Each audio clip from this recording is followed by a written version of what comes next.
Hello everyone, আসসালামু আলাইকুম। কেমন আছেন সবাই? আশা করছি সবাই ভালো আছেন। আলহামদুলিল্লাহ আমিও ভালো আছি। তো এখানে আমরা দুই বোন মিলে মেহেদি দিচ্ছিলাম, কিছুদিন আগের ভিডিও এটা। তো অনেক দিন যাবত ভিডিও শেয়ার করছি না, তো ভাবলাম আপনাদের সাথে আজকে একটি ভিডিও শেয়ার করি। তো এখানে আমি রান্নার প্রিপারেশন নিচ্ছিলাম, খিচুড়ি রান্না করব। চাল নিয়ে নিয়েছি দুই রকমের ডাল, মসুর ডাল এবং মুগ ডাল। এখানে আমি পোলাও চাল, ভাতের চাল দুটো চালই ইউজ করব। আর এখানে আমি অলরেডি চিকেন বসিয়ে দিয়েছি, চিকেনটা রান্না করব, আলু দিয়ে রান্না করব। তো এখানে সুন্দর করে কষাচ্ছিলাম, টমেটো অ্যাড করেছি, সব মশলা দিয়ে সুন্দর করে কষিয়ে পরিমাপ মতো পানি দিয়ে রান্নাটি শেষ করে নিব। তো অনেক দিন যাবতীয় যেহেতু ভিডিও দিচ্ছি না, তো আশা করছি সবাই আমাকে আবার আগের মতো সাপোর্ট করবেন, পুরো ভিডিওটি দেখবেন।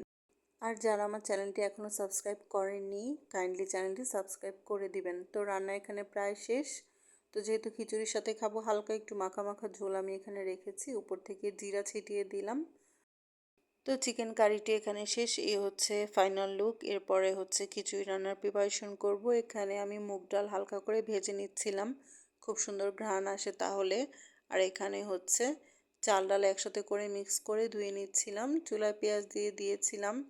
তো অনেকগুলো খিচুড়ি কিন্তু আমি এখানে রান্না করব, বড় একটি পাতিল নিয়ে নিয়েছিলাম। তারপর পেঁয়াজ ভাজা হয়ে গেলে এক এক করে সব মশলা দিয়ে সুন্দর করে কষিয়ে চাল দিয়ে সুন্দর করে ভেজে নিব।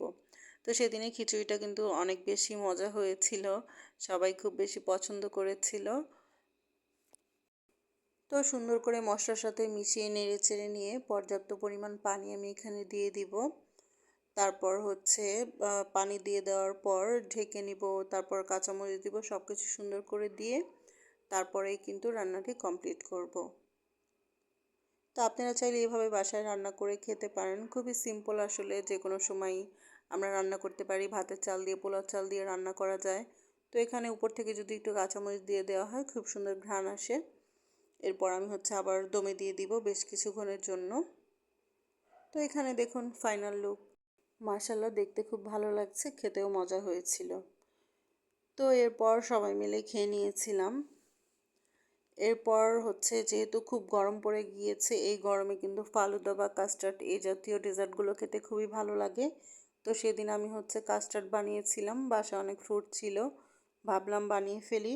তো এই কোম্পানির একটি পাউডার আমি নিয়ে নিয়েছি, কাস্টার্ড পাউডার, এখানে একটু দুধের সাথে মিক্স করে নিয়েছি। আর বাকি দুধ জাল করে সেই মিশ্রণটা ঢেলে নিয়ে এখানে নামিয়ে ঠান্ডা করছি। এটা হচ্ছে পরবর্তীতে ঘন হয়ে যাবে, মানে ঘন অলরেডি হয়ে গেছে।